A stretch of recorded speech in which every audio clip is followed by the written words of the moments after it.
Oh, I just need to talk for a minute.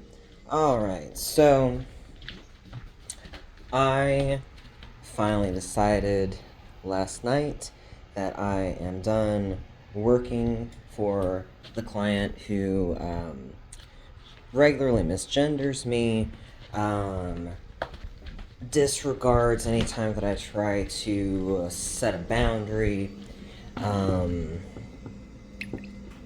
has just generally made me feel disrespected. She's shown up to 3 of my jobs because it'll just be conversational. I've never encouraged her and invited her, um, but it would just be like if I went to take care of her dogs, which that's what I'm there to do. I get paid $13 and I go hang out with some dogs by myself for half an hour and then I leave. That's the gig, right? But she's home a lot and uh and feels very comfortable just attaching herself to my side and talking the entire time that I'm there and when she's there. And it's just fucking exhausting. Um, I used to get really mad about how that kind of disrespects my time because, like, I like doing, like, vacation visits and, like, the midday dog walks while people are at their 9 to 5, because I actually am providing a service and it actually is valuable, right? If you made me drive 12 minutes to listen to you talk nonstop for half an hour for $13 and then a 12-minute drive, no, pisses me off. Anyway, that was like last year. This year, she's shown up to 3 of my jobs unannounced because she'll just ask, like, where are you working now? And I used to tell her. And then I realized after this last job change, like, I actually want to stay at this job for a while that I'm at. And I was just like, oh, I can't tell her. I can't tell her. She'll fucking show up unannounced. I don't know when it'll be. She'll show up. It'll be a whole thing. And she'll misgender me.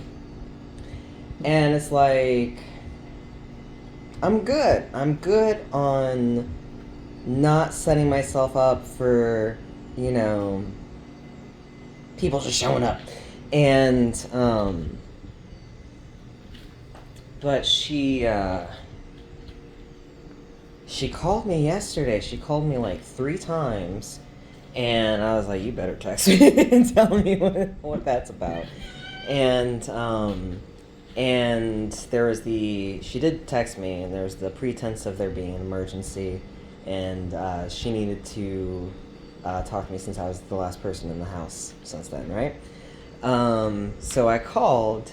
There was no emergency, by the way. I called on my fucking night off. I was fucking busy.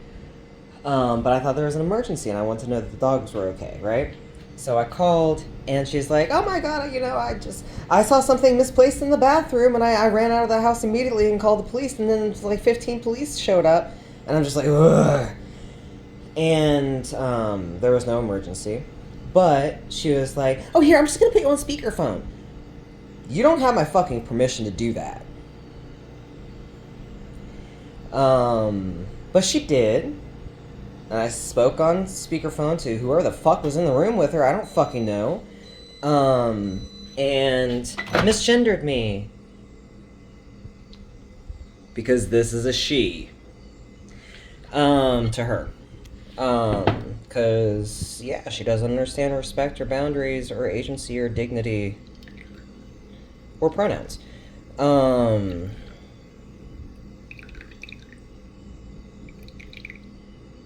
So I thought about it for a while, and I was like, I kind of just I cut down to 2 days a week with them, like last year, right? And then I realized yesterday that it's like I spend 2 mornings a week being tense and stressed out because I don't know if they're going to be there. and be crawling up my fucking asshole the entire time, right? This is the one that I posted a video about the other day. About, like, if I say it's an undignified thing for me to do, stop suggesting I do it. It reminds me a lot of a joke that I heard in college that was, it's only rape if she says no 3 times. She is very much that person. But anyway, so I finally texted my managers, to, like, let them know, like, hey, this is the problem. I am done participating. And I kind of wanted to make sure, like, I wasn't doing it alone. I was respecting the situation. There are other sitters that visit with this client too. I'm respecting the situation. I was like, how do we want to handle this? And one supervisor texted me privately, which, like, why did you feel like being supportive needed to be private? The other supervisor hasn't texted me back at all, and she's a lesbian. I'm just like, you don't take care of your own. I don't deserve the merit of a response. Got it.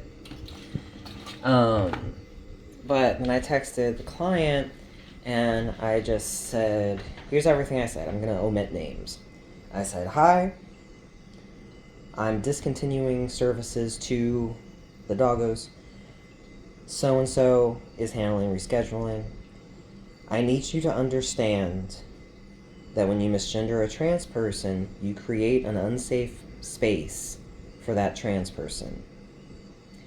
I hope that you'll educate yourself and eventually understand. In the meantime, I will not continue to accept the disrespect. And I felt pretty good about that, right? And I sent it, and I was like, I felt really pretty good. I'm not the best at boundaries. I'm not the best at handling these things that calmly and rationally. I am trying to become a person who does. But there's usually always this feeling of, oh no, I took a stand for myself. Somebody's gonna track me down and make me pay. This is a real thing that happens in my mind. So it can be hard for me to, because it's happened before. It's happened in a lot of situations. The paranoia was earned. So anyway, but she texted me back after like an hour, and I just saw the first little bit, but she was like, hi, I'm sorry, I really have no idea what you're talking about. And I was just like, I don't even have to listen to her anymore. I don't even have to know what else she said. And I started getting a little bit pissed off. I was like, of course, you're just going to pretend there's no problem. How could there be a problem if you have no idea what I'm talking about?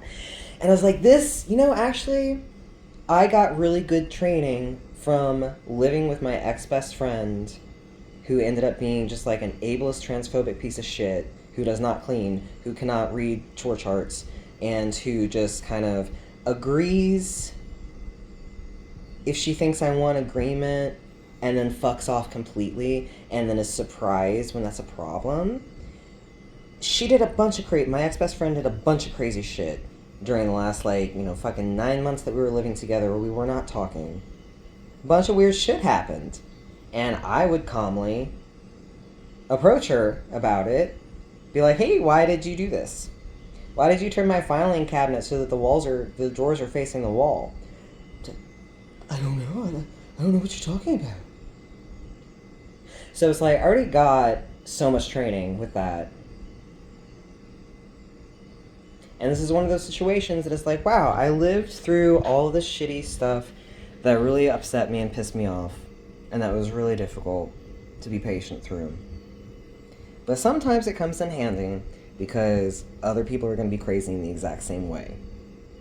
And they're going to be just as disrespectful. They're going to be just as incapable of acknowledging your dignity, anyone else's dignity or agency or merit to respect.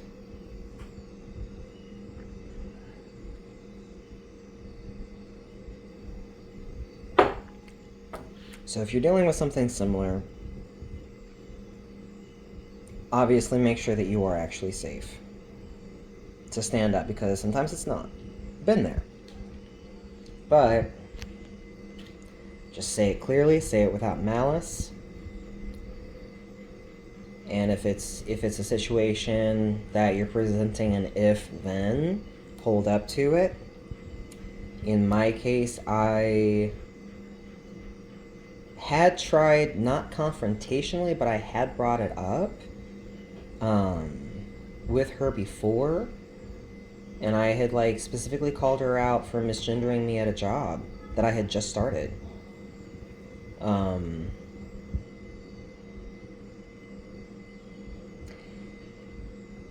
If they're surprised when you ask for respect, they have no interest in learning how to respect you. You gotta move on.